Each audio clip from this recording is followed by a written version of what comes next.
Bon matin à tous, une fois de plus, c'est avec une joie combien immense que je vous retrouve encore une fois de plus au travers de cette enclave. Et l'année, telle que vous savez, l'année 2025 a échu, eh bien, le Seigneur nous a fait grâce de ce que nous rentrons dans cette nouvelle année. De cette année 2026, nous le rendons gloire, magnificence et honneur. À lui soit la gloire, à lui soit l'éclat, à lui soit la brillance, à lui soit l'honneur, et ce, dans tous les siècles. Et nous désirons également de vous faire les vœux pour cette nouvelle année, et que le Seigneur, en cette année nouvelle, puisse vous accorder une position encore de grâce, de faveur, de vive bénédiction. Que cette année nouvelle en soit pour vous qui avez des corps maladifs, que cette année soit pour vous l'année de votre visitation. Et ceux parmi vous qui souffrent, qui ont des maladies de longue durée, qui depuis longtemps, qui est à souffrir et qui ne semble pas avoir aucune issue. Et que cette année encore soit pour vous, cette année, en cette année 2026, soit l'année de votre visitation. Et ce matin, nous poursuivons ce que nous avons mis en état de marche la semaine précédente. Nous nous sommes étendus dans cette réflexion que nous devons faire concernant la chute de l'Église. Et en ce moment, qu'est-ce que nous constatons, mes chers amis? C'est que l'Église est en chute libre. L'Église est en chute libre. Et nous avons dit, lorsque nous avons donné notre coup d'envoi, nous avons dit qu'est-ce que signifie la chute libre de l'Église, la chute de l'Église. Nous avons dit tel qu'un chrétien qui marche avec le Seigneur pendant un certain temps, et un temps donné après, il puisse avoir un relâchement. Il puisse avoir un relâchement, et ce relâchement-là puisse même le conduire à une chute spirituelle.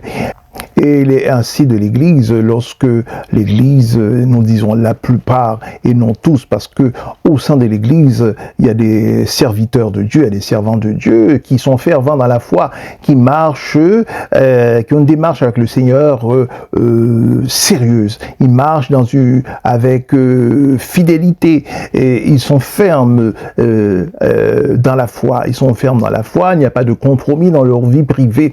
Donc ils marchent selon les préceptes dans les avenues de Dieu avec fidélité.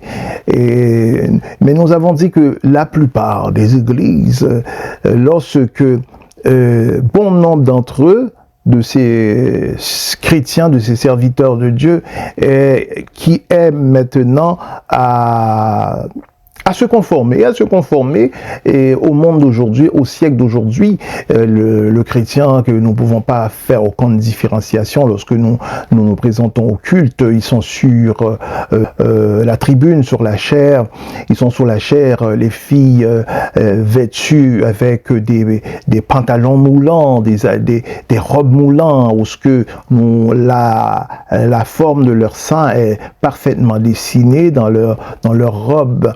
Leurs fesses bombant est dévoilée à l'Assemblée. Et l'Assemblée également semble être hypnotisée par rapport à cela, parce que il n'y a pas un parmi eux qui va lever la main pour dire que non, ce n'est pas la façon appropriée de nous présenter devant le Seigneur, et surtout de lui offrir un culte, parce que offrir un culte au Seigneur, il y a des exigences, il y a un protocole à suivre afin que ce culte-là puisse être un culte bonne odeur au Seigneur. Et nous savons, mes frères et sœurs, c'est que au moment, il y a eu un sacrifice. Il y a un sacrifice autrefois, le sacrifice offert par Abel, et le sacrifice également offert par Caïn. Donc le sacrifice, ou bien encore l'offrande, si vous voulez. Et le Seigneur, parce que Abel a pris un soin méticuleux, il a pris un soin réellement considérable, il a choisi les meilleures choses avec une grande attention afin de présenter cela au Seigneur dans une enrobée de l'excellence, enrobée également de l'amour qu'il avait pour le Seigneur. Et le Seigneur, la Bible nous informe qu'il a pris plaisir à l'offrande d'Abel. Il a pris plaisir et cela est monté jusqu'à lui. Mais toutefois, l'offrande de Caïn a été parcourir. Il a pris toutes sortes de choses. Il prenait tout ce qu'il trouvait sur sa main sans porter une attention quelconque, sans voir que ceux qui donc il offrait au Seigneur, eh bien, c'était des choses chétives, c'était des choses qui étaient pas convenables à présenter cela au Seigneur. C'est ainsi que dans l'Église aujourd'hui, le culte est présenté tel que Abel avait présenté son offrande au Seigneur. Nous disons Caïn. Il y avait Caïn offrit son offrande au Seigneur. Il n'y avait rien pour faire écarquiller les yeux. Il n'y avait rien pour surprendre. Il n'y avait aucune émotion attachée à son offrande. Son offrande était mise sur l'autel avec beaucoup de désintérêt. C'est ainsi que les cultes aujourd'hui sont offerts au Seigneur. Les cultes sont semblables aux cultes offerts à Caïn. Il n'y a pas de protocole, il n'y a pas de respect, il n'y a pas aucune attention afin que le culte ne soit pas un culte mondain, afin que le culte ne ressemble pas au concert du monde, afin que le culte soit complètement détaché des choses souillées, des choses que le Seigneur en a horreur. Donc, c'est ainsi qu'il n'y a personne dans l'assemblée qui lève la main pour dire non, cela n'est pas un culte au Seigneur. Donc, aujourd'hui, les cultes au Seigneur sont plutôt tels que Hollywood. L'Église est devenue les églises d'Hollywood d'aujourd'hui. Hollywood dans l'Église aujourd'hui. Et pourtant, nous croyons que le Seigneur prend plaisir à nos cultes. Non. Oui, l'Église est en chute libre. L'Église est en chute libre parce que les églises sont devenues les églises d'Hollywood. Les églises d'Hollywood aujourd'hui. Eh bien, le Seigneur rejette les cultes spectaculaires. Lorsque le culte devient un spectacle, eh bien, le Seigneur rejette cela. Il est dit selon Amos 5, au verset 21-22, « Je hais vos fêtes, éloigne de moi le bruit de tes cantiques. Je hais vos fêtes, éloigne de moi le bruit de tes cantiques. » Le Seigneur lui-même a dit, éloigne de moi le bruit de tes cantiques. Les cantiques que nous chantons dans le sanctuaire le dimanche arrivant, le Seigneur a dit, éloigne de moi le bruit de tes cantiques, parce que dans vos cantiques, il n'y a pas la vérité, parce que vous, dans vos cantiques, vous disiez au Seigneur que je veux te suivre. Et le lundi arrivant, la semaine arrivant, et nous suivons plutôt le monde, nous suivons plutôt les attraits du monde. Donc, éloigne de moi le bruit de tes cantiques. Et pourquoi ainsi? Parce que les cantiques, alors que nous les chantons, nous n'avons pas une vie propre, nous n'avons pas une vie sanctifiée. La sanctification est totalement manquante dans nos vies. Nous faisons le culte plutôt au lieu de plaire à Dieu, c'est pour plaire aux hommes. Il est dit selon Galates 1:10, si je plaisais encore aux hommes, je ne serais pas serviteur de Christ. Je ne serais pas serviteur de Christ. Quand lorsque le culte cherche l'approbation, l'adhésion des hommes, lorsque nous faisons une ambiance qui est anti-biblique, parce que lorsque nous avons à porter un regard, qu'il en soit sous l'Ancien Testament et du Nouveau Testament, aucunement nous trouvons les ambiances aujourd'hui, les ambiances scéniques, les ambiances telles que nous trouvons dans les groupes, dans les concerts rock, ou bien encore dans les concerts de Beyoncé, ou bien encore les concerts de Madonna, donc les concerts de Prince. Eh bien, c'est cette ambiance-là que aujourd'hui qui règne dans les cultes du Seigneur, qui règne dans les moments d'adoration, qui règne dans... Le Seigneur a dit, éloignez-vous de moi vos cantiques. Éloignez-vous de moi vos cantiques. Et les cultes aujourd'hui sont faits non avec l'ambiance du monde, avec l'ambiance du monde. Le culte aujourd'hui c'est fait pour chercher plutôt l'applaudissement de la foule. Ils cherchent l'admiration, ils cherchent la gloire auprès des hommes. C'est ainsi que les cultes aujourd'hui sont faits. Et le culte, plus que le culte est se penche vers les applaudissements, vers l'appréciation des autres, eh bien, Dieu cesse d'être au milieu de son peuple.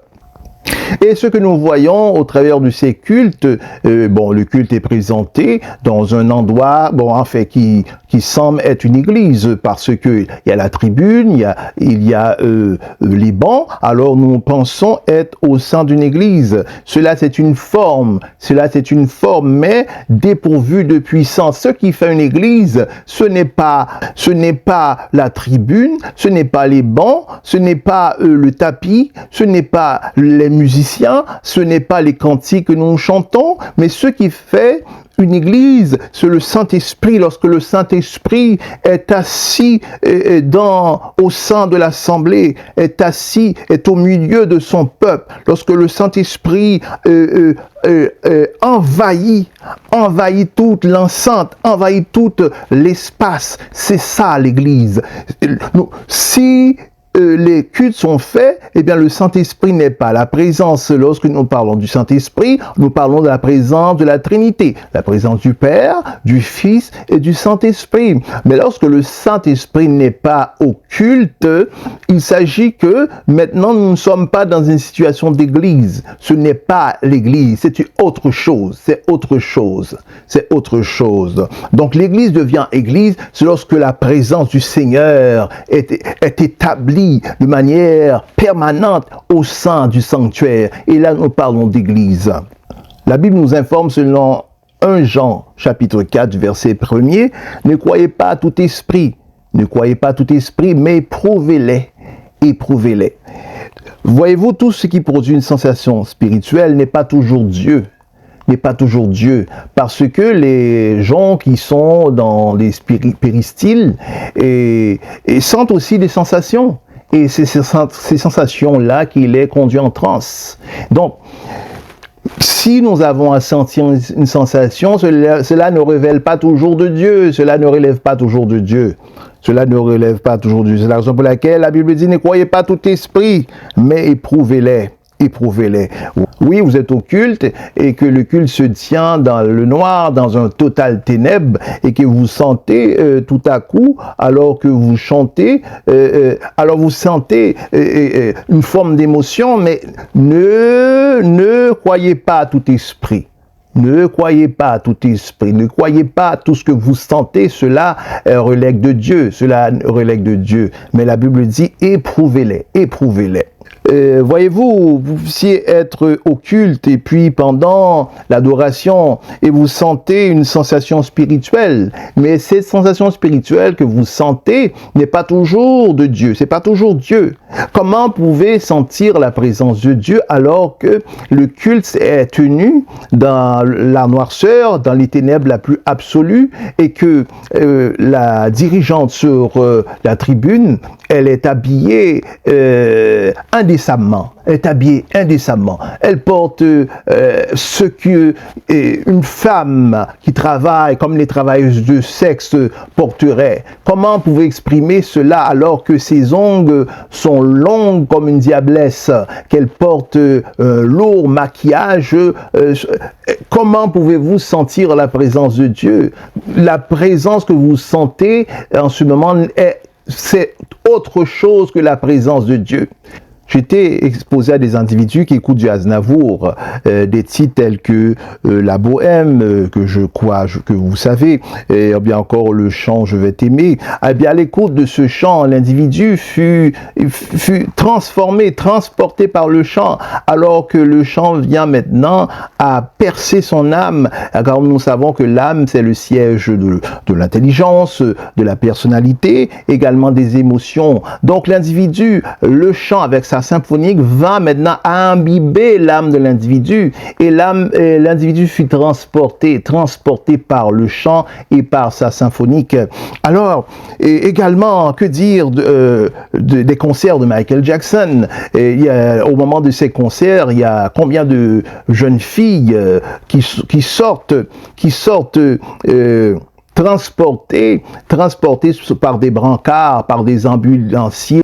Parce que la jeune fille, au milieu du concert, voyant Michael Jackson effectuer des pas de danse, etc., va à perdre conscience. Elle perd conscience tout à fait. Et là, maintenant, eh bien, ce sont les ambulanciers qui viennent les chercher. Et dans tout concert de ce genre, les ambulanciers sont toujours stationnés pas loin afin de pouvoir intervenir dans des situations comme cela. Parce que, comme nous venons de dire, souvent, les jeunes filles tombent sans connaissance au moment de ces concerts à cause de l'atmosphère, à cause des sensations qui est propulsée qui est dans l'atmosphère, dans l'ambiance. Et que dire également de cette chanson, la chanson de Notre-Dame de Paris, la chanson Belle. Et à un certain moment, à un certain instant du chant, il dit: ô Lucifer, laisse-moi une fois glisser mes doigts entre les cheveux d'Esmeralda. Donc, ô Lucifer, laisse-moi une fois glisser mes doigts entre les cheveux d'Esmeralda. Alors, donc, de ce chant-là, les individus qui sont à l'écoute de ce chant sont aussi transportés, alors que pourtant le chant dit bien, ô Lucifer, c'est un chant qui a été écrit à l'intention de Lucifer, à l'intention du diable. Et l'individu est complètement transformé par le chant, transporté par le chant. Et là ainsi, lorsque nous sommes au culte, un culte qui est tenu de cette manière, qui est tenu dans le noir le plus absolu, qui est tenu avec des jeux de lumière, qui parcourt le sanctuaire, qui tourbillonne dans le sanctuaire, où ce que les gens sont habillés avec peu de retenue. J'ai été moi-même aussi témoin d'une jeune fille qui avait à se rendre à l'église sans brassière. Elle avait à se rendre à l'église sans brassière. Et moi, en tant que serviteur du Seigneur, je suis aujourd'hui à plus de 30 ans. 30 ans depuis que je suis au Seigneur, 30 ans en tant qu'homme d'église, et j'ai assisté à cela. Jamais j'aurais cru voir pareille chose. Mais la jeune fille ne portait tout à fait pas de soutien-gorge. Elle venait à l'église ainsi, adorer le Seigneur sans sous-vêtements. Donc, comment pouvons-nous, alors que nous sommes à ce culte maintenant et que nous sentons la présence de Dieu? Nous sentons la présence de Dieu? Non. Ce n'est pas la présence de Dieu. Toute sensation spirituelle ne témoigne pas que c'est la présence de Dieu que nous sentons. Ces églises semblent être belles dans la forme, mais ils ont une absence la plus totale de puissance. Il y a une absence la plus totale de puissance. Selon 2 Timothée au chapitre 3, 5, il est dit, « Et en l'apparence de la piété, mais reniant ce qui fait la force. » Reniant ce qui fait la force. Elles semblent belles dans la forme. Leur mise en scène semble être aussi belle, mais il y a une absence de puissance spirituelle, une absence de puissance spirituelle réelle. Il y a une absence du Saint-Esprit qui amène cette force au milieu du culte. Donc il y a une absence totale de la présence de Dieu. Et nous avons pris le soin de vous dire, au travers des capsules précédentes, lorsqu'une chose comporte de la valeur, et surtout lorsque cette chose-là a une très très grande valeur, eh bien, il en serait que il aura la vraie, l'original de cette chose-là, mais également il y aurait le faux.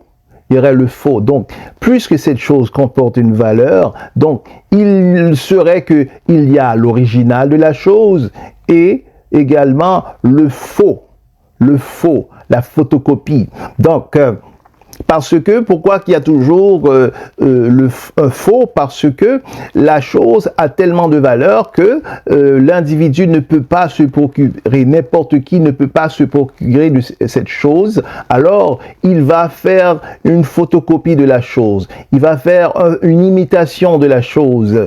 C'est tel que l'or, il y a de l'or pur, mais également il y a de l'or plaqué. C'est comme ainsi les montres Rolex. Il y a la montre Rolex originale, mais également il y a des fausses Rolex. Et ainsi, il y a des vrais passeports, le passeport authentique, mais également, il y a des faux passeports. Donc, chaque chose qui comporte une valeur, eh bien, il y a le vrai d'un côté, et de l'autre côté, il y a le faux. Il y a le faux. C'est ainsi que, dans l'Église, au niveau de l'Église, il y a le vrai culte du Seigneur, et également, il y a le faux. Il y a le faux. Et toutes ces cultes qui sont, nous avons dit, qui sont faux, ce sont les cultes qui sont tenus dans ces églises Hollywood, dans ces églises Hollywood. Ce sont des églises faux. Et nous savons que une église qui tient des cultes avec des lumières, ou bien encore qui tient des cultes dans la noirceur, dans les ténèbres, c'est telle que l'église de Satan. Parce que nous savons de l'église de Satan, cette église qui a vu le jour par Anton LaVey en 1966 aux États-Unis. Eh bien, au moment du culte dans cette église, l'église qui a pour nom l'église de Satan, eh bien, dans ce culte, les cultes sont tenus dans le noir, les cultes sont tenus dans les ténèbres. Il y a une absence de lumière, ou bien encore une lumière qui est faiblement allumée au niveau de ces cultes. Donc, les cultes qui sont tenus dans le noir, eh bien, ce sont les cultes qui sont offerts à Satan, non au Seigneur. Les cultes qui sont tenus dans le noir, les cultes qui sont tenus dans les ténèbres, où il y a de la lumière, ce sont des églises Hollywood, ce sont les églises du diable. Ce sont les églises du diable et non du Seigneur. Ces cultes ne peuvent être d'aucune manière être présentables ou bien encore être présentés au Seigneur. Eh bien, ces églises ne peuvent être l'église du Seigneur, ne peut être l'église de Christ, parce que un chrétien, s'il est à naître de nouveau, et ce chrétien, s'il est à marcher de manière convenable au Seigneur, et ce chrétien-là, s'il est rempli du Saint-Esprit, eh bien, le Saint-Esprit habitant en lui aurait confronté ce chrétien, l'aurait amené alors pour lui dire que le culte que tu offres n'est pas un culte inspiré, n'est pas un culte j'agrée, c'est pas un culte dans lequel qui m'est agréable. Un culte comme ça, je ne suis pas au milieu de vous. L'église qui autrefois était si belle, mais comment une chose aussi belle puisse-t-il aujourd'hui devenir aussi laideuse? Comment une chose aussi belle autrefois devint aujourd'hui quelque chose aussi laideuse? Le vrai culte est un culte qui est offert au Seigneur en esprit, en vérité, car la Bible nous informe d'après Jean 4 au 24 que Dieu est esprit. Il faut que ceux qui l'adorent en esprit, en vérité. C'est-à-dire que le culte doit se tenir dans la parole. Le culte doit être un culte offert selon la parole du Seigneur, non pas dans l'ambiance du monde, non pas dans les effets de scène, non pas dans la fumée, non, dont rien de semblable. Le culte doit être présenté au Seigneur selon la parole de Dieu et sur la conduite du Saint-Esprit. Au moment du culte, nous chantons avec des intérêts et nous prenons n'importe quel chant, eh bien nous croyons que cela c'est de l'adoration. Non, les cultes qui sont tenus le dimanche, c'est un culte d'adoration. C'est un culte d'adoration, c'est un culte qui doit être complètement, entièrement orienté vers le Seigneur. Donc, le culte le dimanche doit être un culte factuellement orienté vers le Seigneur seulement. Donc les chants que nous chantons doivent élever la majesté de Dieu, doivent élever la grandeur de Dieu, doivent élever l'immensité de Dieu, doivent élever la profondeur de Dieu. Donc les chants doivent exalter le Seigneur. Ce n'est pas en ce moment que nous chantons des chants tels que nous chantons dans ma communauté, tels que roule les roches là, Seigneur, ou bien encore les diables là levé pour l'attaquer moi. Donc qui veut dire en français, lorsque le diable se lève, vous m'attaquez, Seigneur, roule la roche. Non, nous ne chantons pas ces chants là le dimanche matin, le dimanche arrivant, car c'est un culte d'adoration. Il faut faire cette distinction entre un culte, adoration, ou bien encore des moments que nous prenons sur semaine, des temps de prière, de jeûne. Donc les chants que nous chantons le dimanche sont des cultes, c'est des chants, nous disons bien, qui élèvent la majesté de Dieu,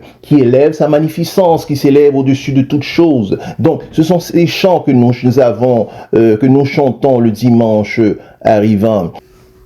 Non seulement que le vrai culte est en esprit, en vérité, mais le vrai culte également est sobre et respectueux. Il est dit que tout se fasse avec bienséance, avec ordre, d'après 1 Corinthiens au chapitre 14, 40. Donc, le culte doit être absent de désordre, doit être également absent d'excitation artificielle. Donc, un culte ne peut se tenir dans le noir parce que si nous prenons ça de manière pragmatique, il se peut qu'un individu, nous pouvons croire une femme avec son bébé, ou bien encore une personne âgée, ait à se déplacer au culte pour aller se rendre à la salle de bain. Eh bien, compte tenu que le culte le sanctuaire est absent de lumière, le sanctuaire est sombre, alors l'individu peut trébucher, se fracturer ainsi un bras, ou bien encore se fracturer une jambe, se fracturer une cheville. La raison pour laquelle, c'est parce que le sanctuaire est sombre. Le sanctuaire est sombre. Donc, nous pouvons comprendre la raison pour laquelle que les personnes âgées ne peuvent fréquenter l'église, ne peuvent fréquenter les cultes, parce que il n'y a pas de lumière. Il n'y a pas de lumière au niveau du culte qui comporte un élément de danger.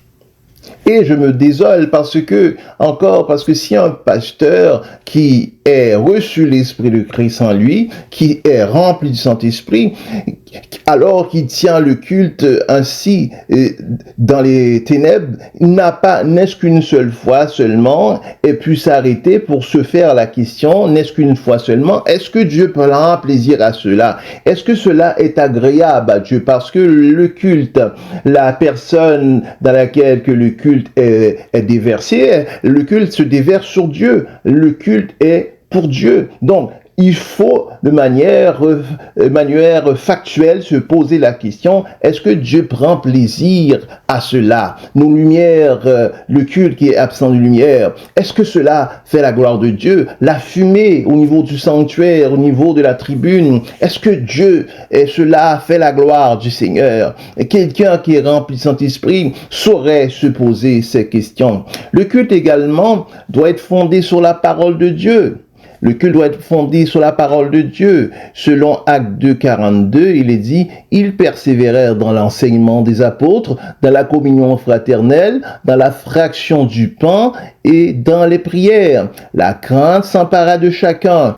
Et il se faisait beaucoup de prodiges et de miracles par les apôtres. Et selon Acte 20, 19, l'apôtre Paul nous informe disant qu'il servant le Seigneur en toute humilité, avec larmes au milieu des épreuves, que me subissaient les embûches des Juifs.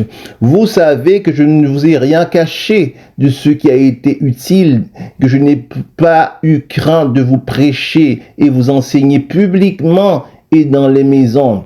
Et il continue au verset 26 disant, c'est pourquoi je vous déclare aujourd'hui que je suis pur du sang de vous tous, car je vous ai annoncé tout le conseil de Dieu sans rien cacher. Je vous ai annoncé tout le conseil de Dieu sans rien cacher. Sans rien. Je vous ai annoncé tout le conseil de Dieu, toute la parole de Dieu. Je vous ai annoncé tous les principes de Dieu. Je vous ai annoncé la volonté de Dieu. Alors qu'aujourd'hui, les pasteurs, ou bien encore les prédicateurs, et aujourd'hui, vous prêchez la parole de Dieu de manière partielle. Il prêche cela partiellement, par tranche. Il prêche cela, les choses qui sont, qu'il favorise, ou bien encore des choses pour exciter la galerie, pour plaire à la galerie, pour plaire à l'assemblée. Et il va maintenir leur prédication concernant la guérison divine. La guérison divine il prêchera ce message du 1er janvier allant jusqu'au 31 décembre sur la guérison divine, sur la réussite personnelle, également se faire millionnaire. Je me suis désabusé par rapport à cela, parce que si nous avons apporté un regard sérieux au niveau de la Bible, lorsque nous regardons à la vie des prophètes, et même des prophètes aussi puissants que le prophète Élie. Le prophète Élie n'a pas fait fortune. Le prophète Élie, il n'était pas bien nanti, bien au contraire, il était pauvre. C'était un corbeau qui était assigné afin de le nourrir. Non, le prophète Élie, aussi puissant soit-il, n'était pas bien nanti. Et que dire les souverains sacrificateurs? Non plus, ils n'étant pas millionnaires, parce que les souverains sacrificateurs prenaient pour eux la dîme des dîmes. Donc, les souverains sacrificateurs étaient à la merci du peuple, parce que c'est le peuple qui amenait les dîmes, et c'est de ces dîmes qu'il avait à se nourrir. Également, nous pouvons parler de nombreux prophètes, qu'il en soit le prophète Jérémie, le prophète Zacharie, et que dire de Jean-Baptiste. Jean-Baptiste avait seulement un habit qu'il portait, un habit en peau de chameau. Il mangeait des sauterelles. Donc, est-ce qu'un millionnaire mangera-t-il des sauterelles? Non. Un millionnaire mangera du caviar. Mais Jean-Baptiste se trouvait à manger des sauterelles. Donc, je suis désabusé par rapport à cela. Est-ce que également les 12 apôtres étaient millionnaires? Non. Aucun d'eux n'était millionnaire. Aucun d'eux n'était millionnaire. Alors que ces prédicateurs vous motiveront afin que vous vous fassiez millionnaire. Qu'arrivera-t-il? Nous savons que pour être millionnaire, cela demande du travail. Cela demande beaucoup de travail. Et qui veut dire, cela demande énormément de temps.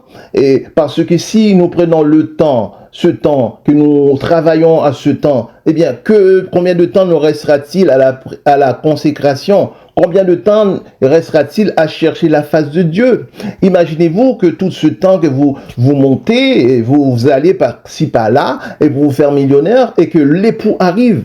Et c'est dans ce temps que nous sommes, mes chers amis. Sachez que il y en a aujourd'hui que le Seigneur va venir, et pendant que le Seigneur viendra, eh bien qu'ils seront à toutes sortes de choses, ils seront à la course à toutes sortes de choses, eh bien ils rateront l'enlèvement de l'Église. Ce sont des choses qui arriveront malheureusement. Mais vous devez vous battre bec et ongle afin de sauver votre âme. C'est votre âme qui compte le plus. C'est votre âme que vous devez être préoccupé par cela. Vous devez vous battre afin de pouvoir sauver votre âme, non de vous faire millionnaire, non de vous exposer à tous ces mensonges, à tous ces prédicateurs méchants. C'est la méchanceté d'amener le peuple à courir à ces choses, à ces choses viles, des choses qui sont temporaires. C'est de la méchanceté,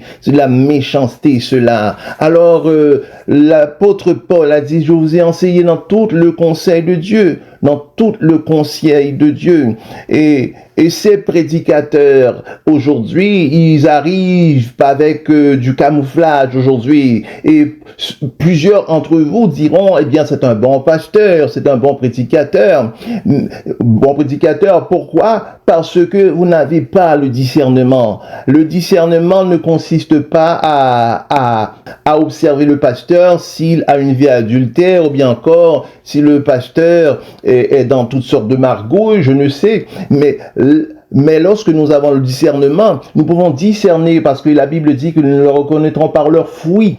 Par leurs fruits. Le fruit seulement, ce n'est pas la fornication. Le fruit seulement, ce n'est pas les scandales que nous entendons sur la place publique. Ce n'est pas cela seulement. Bien certainement, ce sont des fruits. Mais il y a également des fruits, également du message qu'il a apporté à l'Assemblée. Si son message cadre seulement sur la guérison divine, la réussite personnelle, à ces choses-là, eh bien, cela également, c'est un fruit. Eh bien, ce sont des mauvais fruits, cela. Ce sont des mauvais fruits, également des mauvais serviteurs, parce qu'ils sont méchants, parce qu'ils obstruent le parcours, votre parcours, ils obstruent la route, le chemin que le Seigneur a tracé devant vous, afin que vous puissiez bénéficier la vie éternelle, la vie en abondance. Donc, ils font obstacle au chemin, ils mettent des encombrements sur votre route, de sorte que vous ne puissiez pas avancer. Ils vous encombrent par toutes sortes de pollution, par les réussites, par le succès, par toutes ces choses-là. Donc, la prédication consiste à prêcher de Genèse allant jusqu'à Apocalypse, parce que lorsque nous avons à nous laver, nous avons à prendre un bain, nous lavons pas seulement un bord et en laisser l'autre, nous lavons pas seulement notre tête et un côté de un bras, une jambe, et puis nous laissons les autres. Nous lavons tout le corps, de la tête jusqu'aux pieds. C'est ainsi que de la prédication de la parole du Seigneur, le message doit être prêché selon Genèse allant jusqu'à Apocalypse. Il parle souvent, c'est un ministère de guérison, mais il n'y a pas de ministère de guérison parce que si nous avons seulement à nous porter un regard au point de vue biblique, il est aucunement dit que parmi les 5 ministères, qu'il y avait un ministère de guérison. Cela n'existe pas, le ministère de guérison. Cela n'existe pas. Le ministère de guérison. Il y a 5 ministères. Le premier ministère, c'est selon ceux qui sont appelés évangélistes. Le second, c'est prophète. Le troisième, c'est pasteur. Le quatrième, c'est apôtre. Le cinquième, c'est docteur. Il y a 5 ministères selon bibliquement parlant. Il y a 5 ministères. Parmi ces 5 ministères, il n'y a pas de ministère de guérison. Il n'y a pas de ministère de guérison. La guérison est ce qui accompagne. La guérison, c'est ce qui accompagne le ministère. Oui, nous pouvons avoir un don de guérison alors que nous sommes apôtres. Eh bien, le don de guérison accompagne le ministère d'apôtre. Si nous sommes évangélistes, eh bien, la guérison accompagne le ministère d'évangéliste, ainsi de suite. Donc, le ministère de guérison, bibliquement, ce n'est pas un ministère. Ce n'est pas un ministère. Le Seigneur a dit à l'église de Laodicée, ainsi parce que tu es tiède et que tu es ni froid ni bouillant. Les églises qui offrent un culte dans les ténèbres, qui offrent un culte où ce que la fumée avec toutes sortes d'artifices, et les églises Hollywood, ce sont des églises tièdes, les églises dans lesquelles que le message n'est pas prêché dans son entièreté, parce que l'apôtre Paul a dit, je vous ai enseigné dans tout le conseil de Dieu. Les églises qui ne prêchent pas la parole selon tout le conseil de Dieu, ce sont des églises tièdes. Ce sont des églises tièdes. Ces églises-là sont des églises tièdes. Donc, le Seigneur a dit plus que il se trouve que tu es ni froid ni bouillant, eh bien, je te vomirai de ma bouche. Je te vomirai de ma bouche parce que donc tu es tiède. Non seulement le vrai culte est fondé sur la parole, mais également il a pour base la repentance et la sainteté. Il est dit, soyez saints, car je suis saint, dit l'Éternel, selon 1 Pierre 1,16. Le culte authentique nous amène à changer de vie, pas seulement les émotions du moment.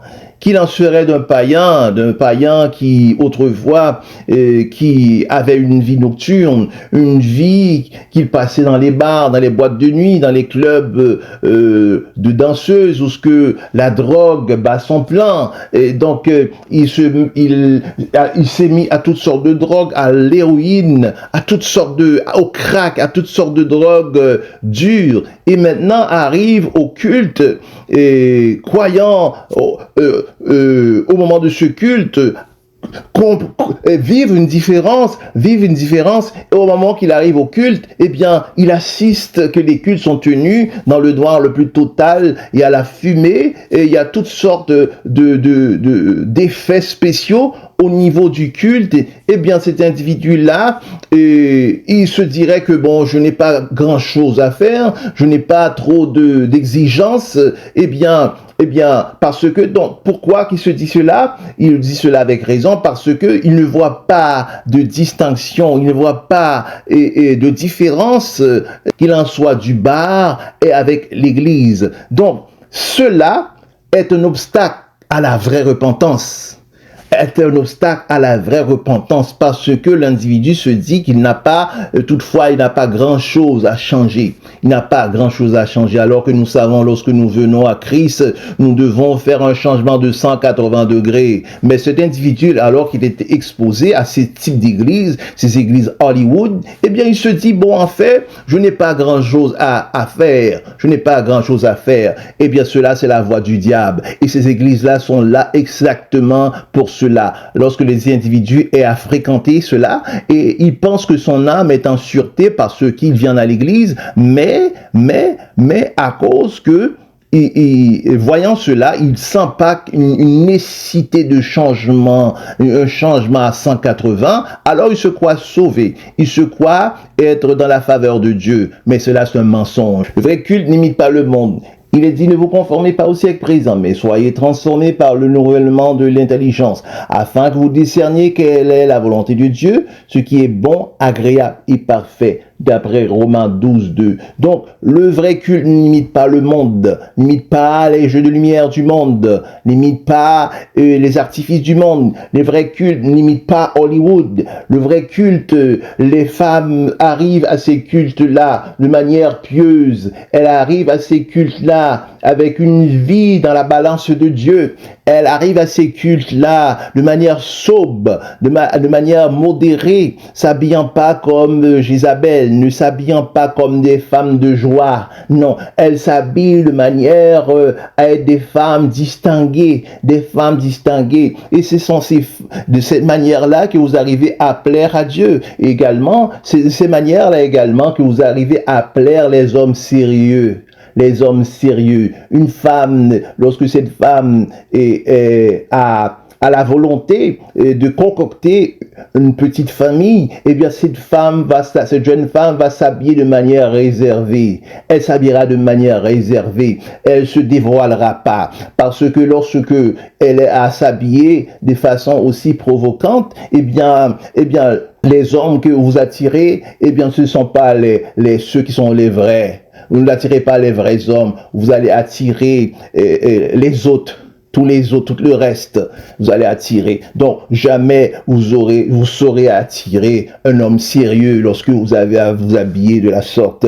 Et mon épouse, comment je me suis déversé sur elle, comment que elle a été mon dévolu, c'est parce que elle avait à se réserver.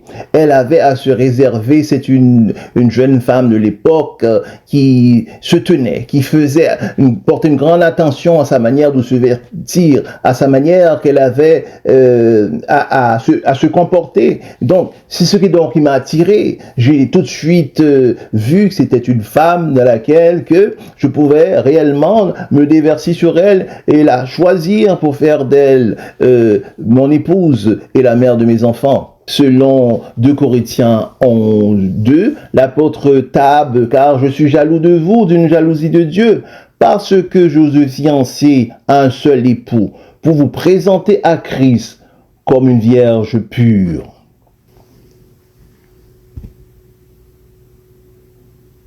Mes chers amis, l'heure est venue de se quitter. Nous serons ensemble la semaine prochaine du volant. D'ici là, veuillez partager la capsule, veuillez nous accorder un like, veuillez également appuyer sur la cloche de notification afin de pouvoir consulter la prochaine capsule. D'ici là, que Dieu puisse bien vous garder. C'est Pasteur Jade qui vous dit à la prochaine.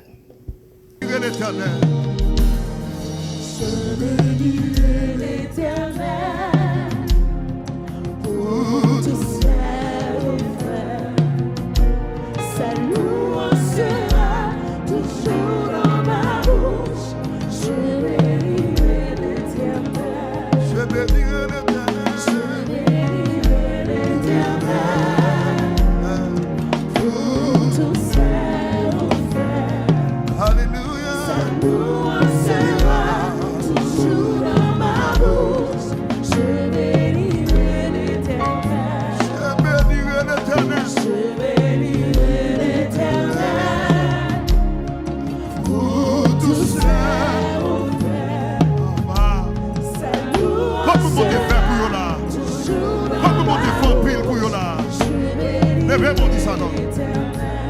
bénirai l'Éternel. Pas quitter mon dit ça dans la place. Alléluia. Oh, sa louange sera toujours dans ma bouche. Je bénirai. Regardez, ouvrez les voix comme ça, dit ça. Je bénirai. Je bénirai l'Éternel. Ouais. Pour tout ce fait. Sa louange sera toujours dans ma bouche. Je bénirai l'Éternel. Mettez-moi là comme ça, dit je bénirai. Je bénirai l'Éternel pour tout ce fait. Sa louange sera toujours dans ma bouche. Je bénirai l'Éternel. Oh mon âme, mon âme, mon âme. Oh mon âme, bénis l'Éternel. Bénis le Dieu d'amour. Oh mon âme, bénis l'Éternel. Yes! Parce qu'il t'a fait du Levez mon pied, dit mon âme, mon âme, mon âme, mon âme. oh mon âme, bénis l'Éternel. Bénis le Dieu d'amour. Oh mon Yes!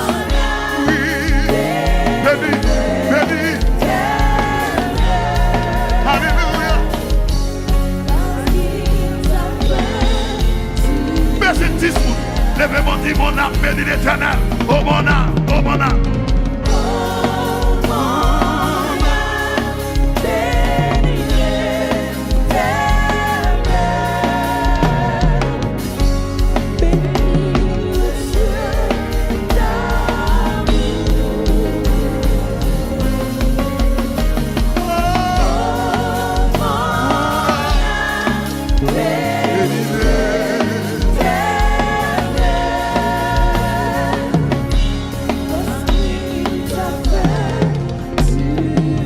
Je bénirai l'Éternel.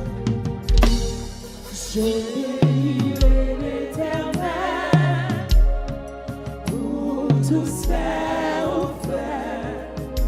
Sa louange sera toujours dans ma bouche. Je bénirai l'Éternel. Attendez, dis ça pour tout le monde, hein. Pour tout le monde, pour dire ça, oui. Je bénirai Dis ça pour tout le monde. l'Éternel Eh, pour tout ce Merci, fait. Alléluia. Sa louange sera Dis ça pour tout le toujours monde. dans ma bouche. Je bénirai l'Éternel. Est-ce que vous avez un encore qui dit je bénirai l'Éternel? Je bénirai l'Éternel Pour tout ça, oh frère. sa louange sera toujours dans ma bouche. Je bénirai Comme mon Dieu fait un puits pour lui. Levez mon dit je bénirai l'Éternel.